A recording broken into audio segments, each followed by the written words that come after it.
that down, let's move on to this, shall we? You know, one of the things that's kind of been floated out there a lot is, when is Disney going to make an R-rated Star Wars project? To which, frankly, my response has always been, I hope they never do. You don't need Star Wars to be R-rated. But after watching Andor, which arguably may not, if it had been in theaters, may not have been rated R, seeing darker, more mature, heavier Star Wars has me maybe rethinking that a little bit. I'm still not saying I'm ready for an R-rated Star Wars thing. And like we just were talking about with Marvel and with Disney as a whole, Disney is no longer adverse to R ratings. They used to be for Marvel. Now they seem to be embracing R-rated stuff. Could they for Star Wars? Well, apparently one prominent filmmaker has already talked to Disney about doing R-rated Star Wars. And it's Ryan Reynolds.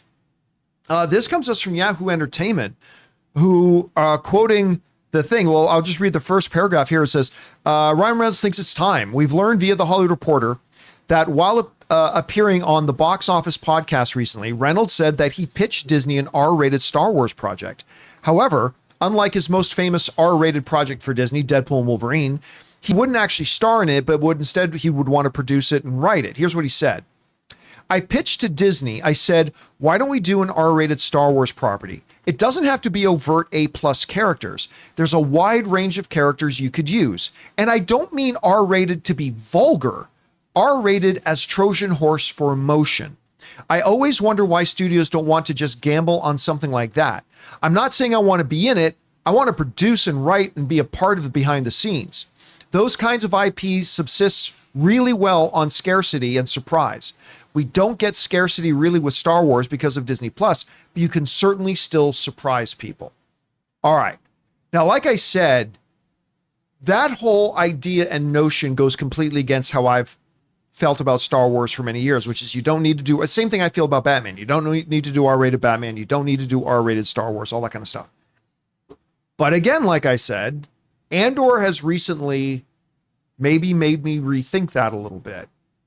Like when I see what they've done with Star Wars, like the idea of the Sopranos in the Star Wars setting or something along those lines, right?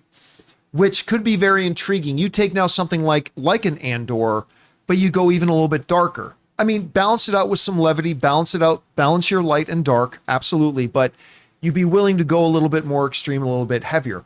Rob, I still don't know if Bob Iger were to give me a call right now and say, hey, John, do you think we should greenlight an R-rated Star Wars thing? I'm still not sure what I would say to that, to be completely honest. But I am more open to that idea right now today than I ever have been. When I think of R-rated and Ryan Reynolds, I don't necessarily think of Deadpool, which again, the very vulgar R-rated, but I think of Buried, which is like, it's R because it's the subject matter. Yeah, right? Yeah. Like, and which I still think might be his best performance of his career is Buried.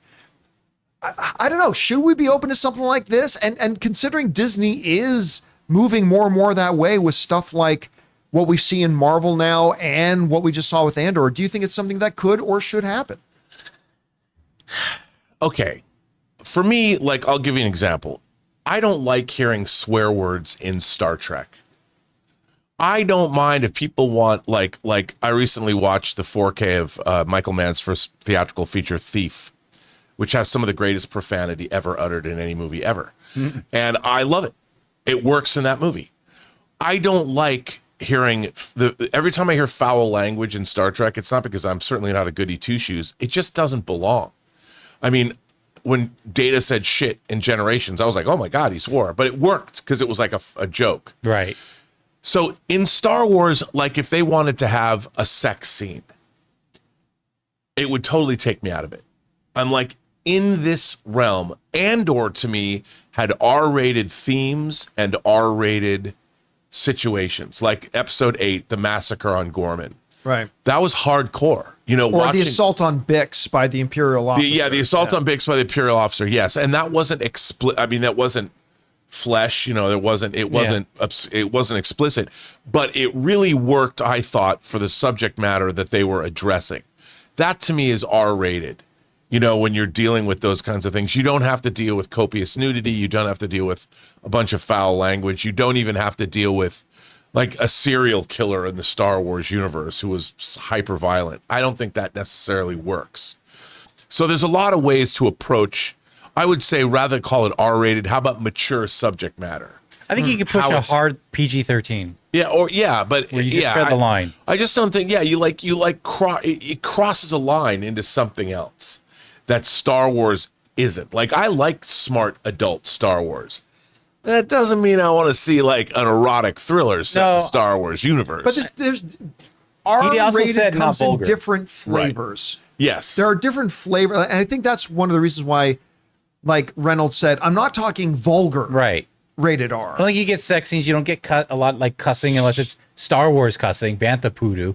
But yeah. I mean, Battlestar Galactica was good. You know, they had frack that was created. But you could have like a really serious like battle, like that's almost like akin to Saving Private Ryan or something. And it doesn't have to even be that gory, but just like bodies dropping. It's serious. People you like, you're seeing drop. Yeah. You know. Or there's somebody made an AI video of what happens inside the Death Star when the reactor core explodes. I don't know if you've seen that. I haven't seen that one. It's an AI video where you see like Tarkin and you see all the poor people in the Death Star just get wasted, you know, as the explosion moves outward.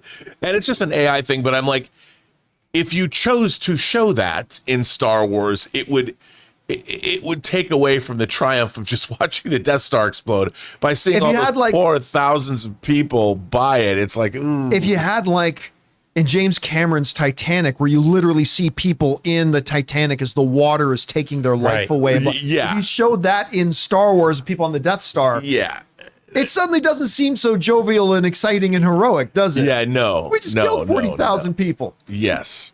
Well, guys, we want to take a second to thank a sponsor of today's video, Ridge. Hey guys, listen, I love this thing. This is my Ridge wallet, and honestly, I think it's the last wallet I'll probably ever need. I used to carry around this huge, bulky leather beast stuffed with receipts, old cards, and frankly, way too much junk. It messed up my back when I would sit down on it with my back pocket, and since switching to Ridge, game changer. This thing is sleek, compact, holds up to 12 cards plus cash, and it still fits perfectly in my front pocket. I've got the carbon fiber one. It's ridiculously durable and looks amazing. You can choose from over 50 different colors and styles too. And in today's world, this part is key. It's got RFID blocking tech built in so you can keep your info safe from digital thieves. Peace of mind and style? Absolutely. Another added bonus is if you're like me and constantly misplacing your stuff, they even have an AirTag attachment so you can always know where your wallet is. And to make this even better, Ridge gives you free shipping, a 99-day risk-free trial, and a lifetime warranty on all of their products, wallets, key cases, even suitcases. Right now, Ridge is having their huge Memorial Day sale. Get up to 40% off at ridge.com/Campea. That's ridge.com/Campea. And after you buy, tell them our show sent you because it helps a lot. Anyway, guys, question is for you.